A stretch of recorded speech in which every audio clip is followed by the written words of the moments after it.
Teman-teman, mari kita memulai ibadah kita pada pagi hari ini dengan menyiapkan hati dan pikiran kita dengan saat teduh. Selalu dimulai.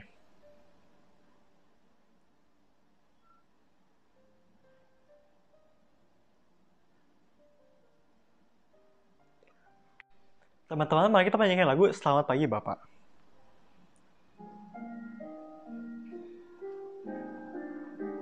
Selamat pagi Bapak, selamat pagi Yesus, selamat pagi Roh Kudus.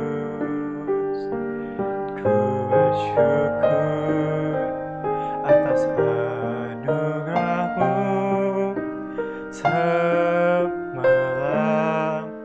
telah berlalu. Ku memuji, ku bersyukur, memuliakan nama-Mu. Allah Bapa, Putra, Roh Kudus, terima kasih.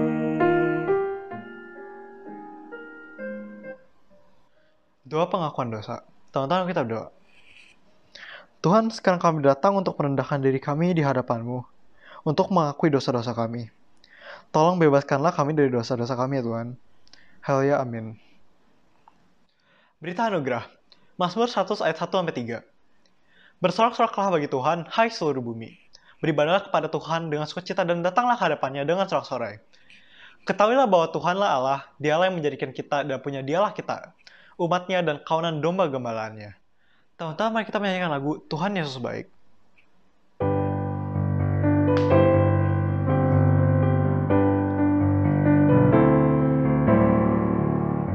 Tiada berkesudahan kasih setiamu Tuhan, selalu baru rahmat-Mu bagiku. Hari berganti hari, tetap kulihat kasih-Mu, tak pernah berakhir di hidupku. Tuhan Yesus baik, sungguh amat baik, untuk selama-lamanya. Tuhan Yesus baik.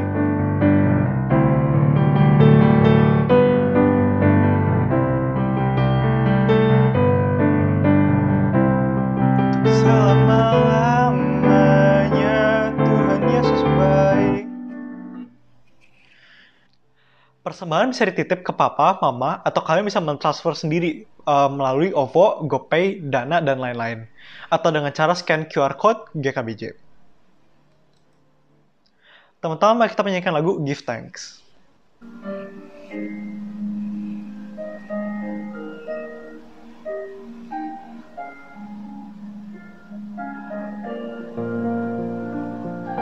Thanks with a grateful heart. Give thanks to the Holy One. Give thanks because He's given Jesus Christ, His Son. And now let the weak say, I am strong. Let the poor say, I am rich, because of what the Lord has done for us. Give thanks. Doa syafaat. Teman-teman, kita mendoakan untuk teman-teman yang akan menghadapi ujian.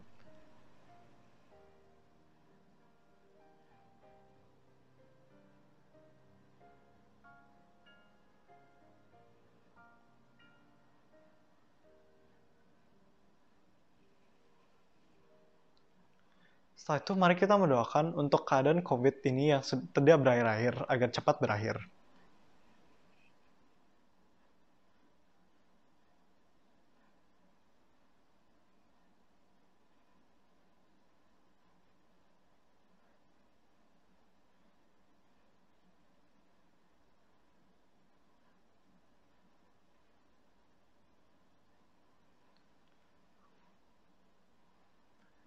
Setelah itu, teman-teman kita mendoakan untuk ulang tahun gereja agar GKBJ dapat terus berjalan dengan lancar.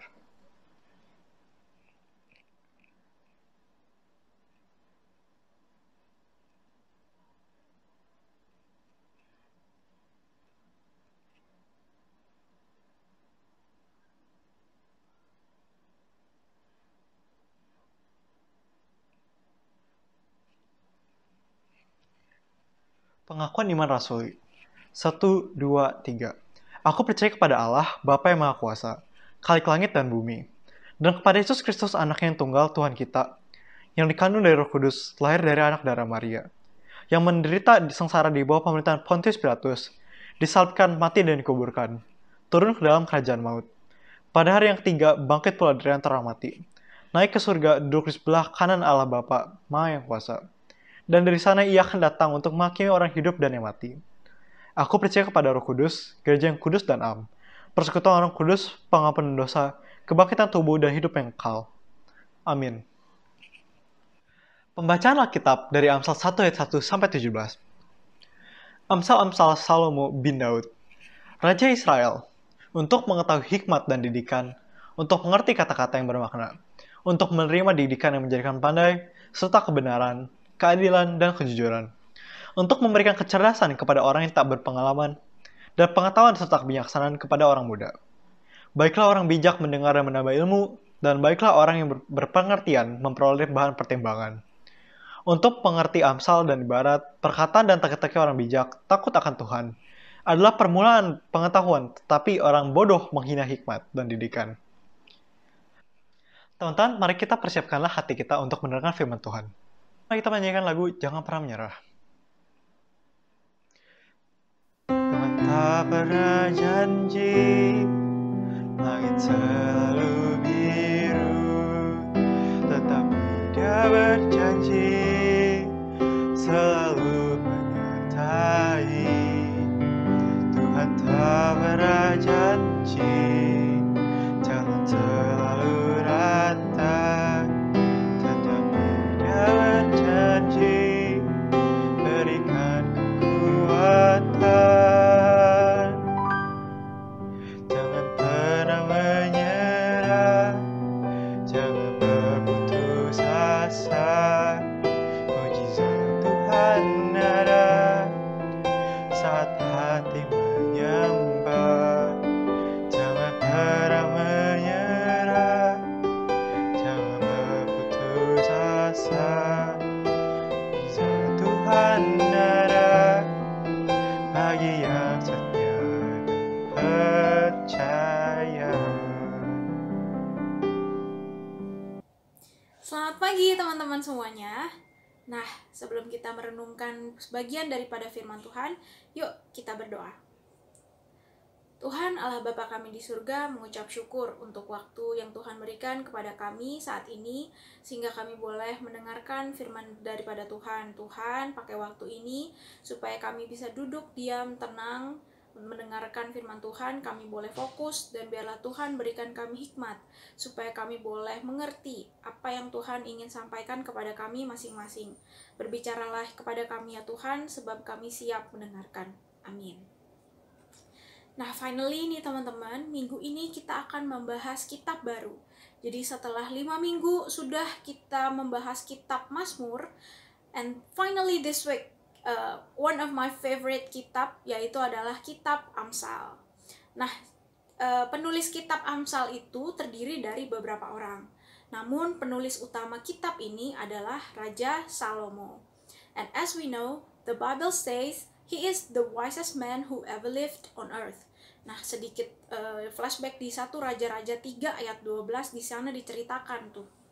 Jadi 1 Raja-Raja 3, di sana Tuhan mendatangi Salomo di dalam mimpi, dan Tuhan berjanji akan granted wish-nya Salomo, apa yang dia inginkan sebagai raja. Lalu Salomo meminta adalah pengertian. Jadi dia meminta hikmat.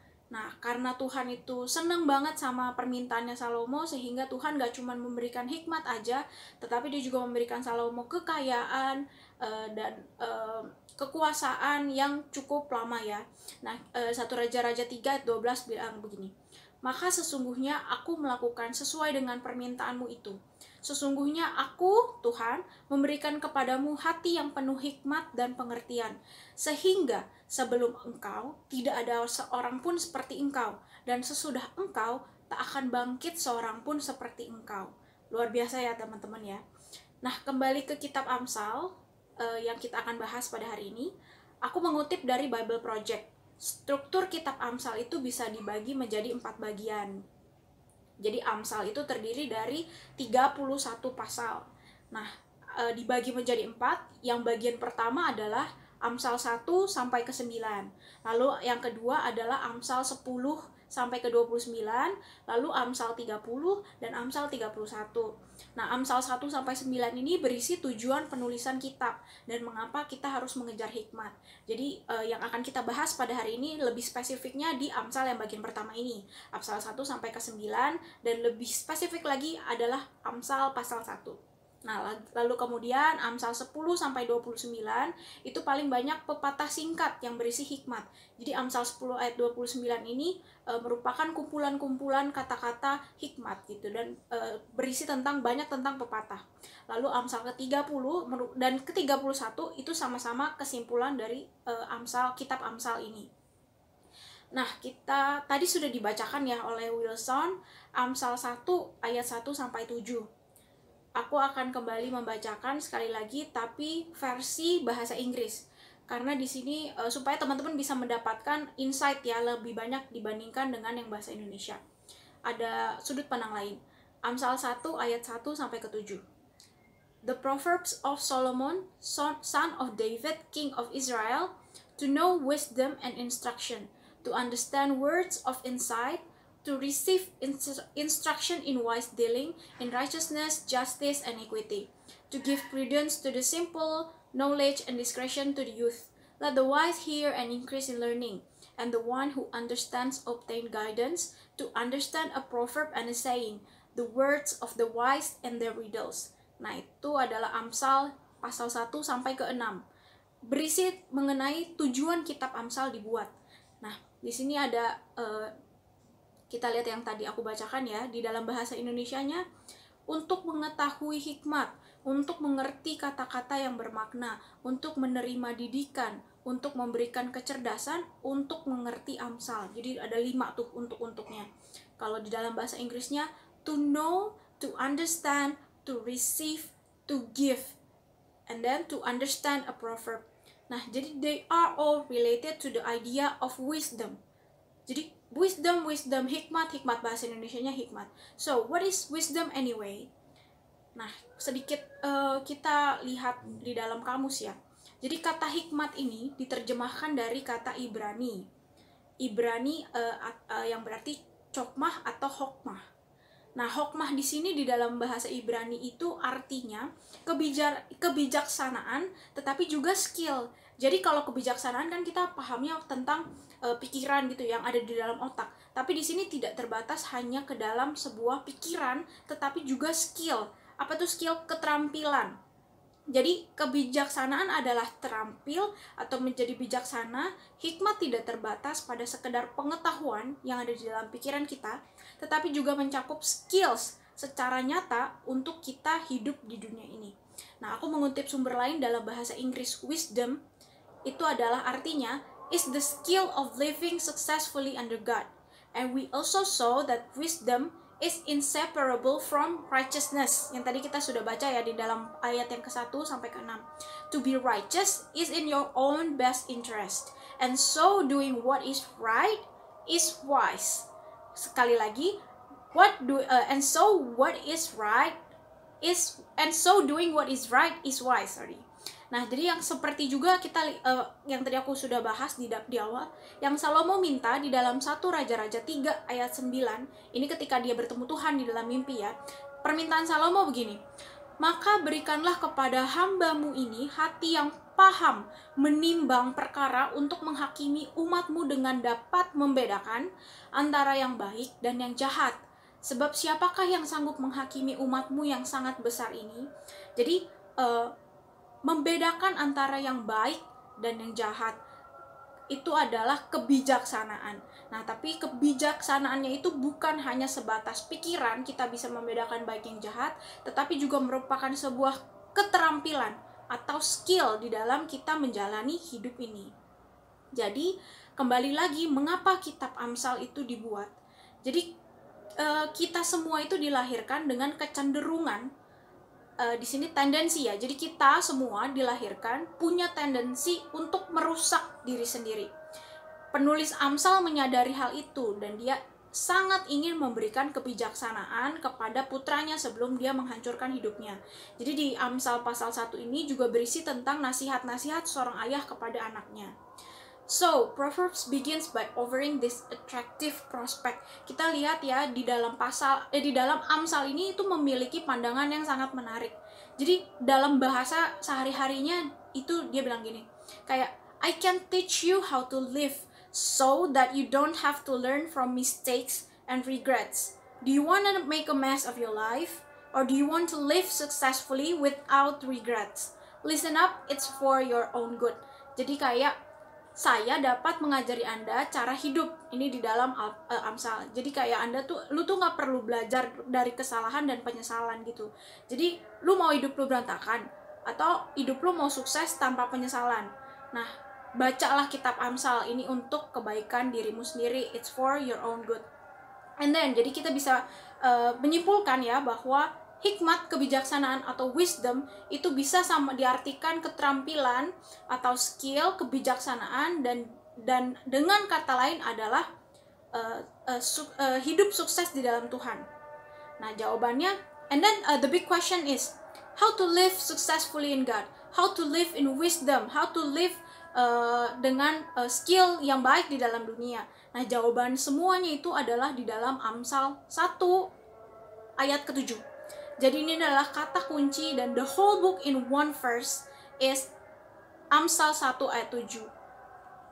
Kita buka ya, Amsal 1 ayat 7. Yuk kita baca sama-sama. Amsal 1 ayat 7. Takut akan Tuhan adalah permulaan pengetahuan, tetapi orang bodoh menghina hikmat dan didikan. Sekali lagi, takut akan Tuhan adalah permulaan pengetahuan, tetapi orang bodoh menghina hikmat dan didikan. Atau dalam bahasa Inggrisnya, the fear of the Lord is the beginning of knowledge. Fools despise wisdom and instruction. Nah, di situ. Jadi jawabannya, bagaimana kita bisa hidup di dalam hikmat, bagaimana kita bisa terampil di dalam hidup, yaitu adalah fear of the Lord. Takut akan Tuhan. Nah, jadi sebenarnya di sini kita lihat takut akan Tuhan. Takut yang seperti apa sih? Ya selama ini kan kita dengar ya takut sama Tuhan. Kayak takut tuh banyak tipenya nih. Contohnya ya misalnya nih, kamu takut sama maling, takut sama teroris, itu takut, ya kan? Atau kayak kamu takut sama apa ya? Ketinggian atau yang namanya fobia. Ada yang takut, ada yang fobia sama ketinggian di sini, atau ada yang fobia sama ruang sempit. Nah, itu ketakutan juga, salah satu forms of ketakutan. Tapi takut kepada Tuhan, takut akan Tuhan itu bukanlah sama seperti takut seperti kita takut sama orang jahat atau sama teroris ya. Tetapi takut yang dimaksud adalah hormat dan kagum, rasa hormat dan kagum. Lalu jadi ketika kita hormat dan kagum akan Tuhan, kita takut, tetapi kita tidak merasa jauh atau kita tidak mau deket-deket sama dia. Justru karena kita hormat dan kita kagum, kita ngefans gitu. Kayak kamu ngefans sama idol Korea atau idol apa nih, artis Amerika, artis UK. Nah, itu kamu kan kayak ngefans gitu, kayak wih keren nih gitu. Jadi itu rasa takut yang kita segan gitu ya, atau segan yang kita inginkan. Jadi dan kita punya rasa pola pikir moral. Nah, pola pikir moral apa? Bahwa kita mengakui kita ini tidak berdaya dan kita ini punya Tuhan yang bisa punya kuasa atas segalanya. Sehingga kita bergantung kepada Tuhan, mana yang benar, mana yang salah. Dan and with that being said, kita juga merendahkan diri di hadapan Tuhan. Nah, jadi aku punya analogi, jadi kayak aku tuh punya doggy, aku punya binatang peliharaan, namanya Bambang. Nah, jadi aku suka kalau Bambang tuh kalau aku datang gitu ya, Bambang tuh pasti tailsnya, ekornya goyang-goyang, terus dia langsung mau deket sama aku. Nah tapi at the time kayak kadang-kadang kalau misalnya aku udah lagi apa ya namanya, dia melakukan sesuatu yang dia tahu aku gak suka, nah dia pasti takut gitu. Dia kayak jadi nggak mau melakukan hal itu karena dia lihat ada aku di situ. Nah itu mungkin kayak semacam analogi kayak takut yang dimaksud adalah takut yang mau dekat tapi juga punya rasa segan gitu. Jadi karena Bambang tahu kalau aku nggak suka nih kalau Bambang kayak gitu. Jadi takutnya seperti itu, takut yang sehat dan rasa penuh hormat. Nah, di sini juga kita di dalam Proverbs 3 ayat 5 sampai 6, Amsal pasal 3 yang ke-5 sampai 6 berkata, "Trust in the Lord with all your heart and do not lean on your own understanding. In all your ways acknowledge him and he will direct your paths." Jadi maksudnya percayalah kepada Tuhan dengan segenap hatimu dan jangan bersandar kepada pengertian dirimu sendiri. Jadi di sini maksudnya ketika kita kagum, ketika kita takut akan Tuhan, dan jadi kita mengandalkan kekuatan Tuhan, mengandalkan pengertian Tuhan, mana yang benar, mana yang salah, bukan mengandalkan pengetahuan kita sendiri. Nah, jadi sumber dari segala hikmat kebijaksanaan itu adalah dari Tuhan sendiri, yaitu apa yang kita pegang sekarang dari Alkitab. Disitulah jadi rahasia resep how to live successfully in God adalah the fear of the Lord, takut akan Tuhan. Maka kamu akan bisa hidup dengan hikmat, hidup dengan bijaksana. Ada semua di dalam Alkitab, tetapi orang bodoh menghina hikmat dan didikan. Nah, karena kali ini temanya adalah yang bijak gitu ya, aku akan menutup renungan firman Tuhan yang singkat ini dengan kata-kata kalau belajar dari pengalaman sendiri itu baik, tetapi belajar dari pengalaman orang lain itu lebih baik. Iya, dan Amsal itu sudah berisi semua tentang nasihat-nasihat yang penulis bilang untuk kita bisa lakukan. Jadi jangan sampai kita menyesal dulu baru kita oh ya harusnya gini-gini ya, tapi lebih baik kita ikutin kitab Amsal karena pengalaman itu nggak enak, pengalaman sendiri itu nggak enak. Lebih baik kita nurut, belajar dari pengalaman orang lain yang sudah lebih bijak dan yang sudah melewati hidup dulu daripada kita. Nah, oke, yuk kita berdoa. Tuhan Allah Bapa kami di surga, mengucap syukur untuk waktu yang Tuhan berikan, untuk firman Tuhan yang Tuhan berikan. Kami mengucap syukur karena kami percaya Tuhan telah berbicara kepada kami masing-masing pribadi. Biarlah Tuhan yang berikan kami hikmat, pengertian, supaya kami bisa, tidak hanya kami mengerti Tuhan, tapi kami juga bisa menerapkannya di dalam kehidupan kami sehari-hari. Mengucap syukur buat segala Tuhan yang Kau berikan pada kami, karena Tuhan itu baik. Terima kasih ya Bapa, hanya di dalam nama Tuhan Yesus Kristus kami telah berdoa dan mengucap syukur. Amin. Okay guys, and see you next week. God bless.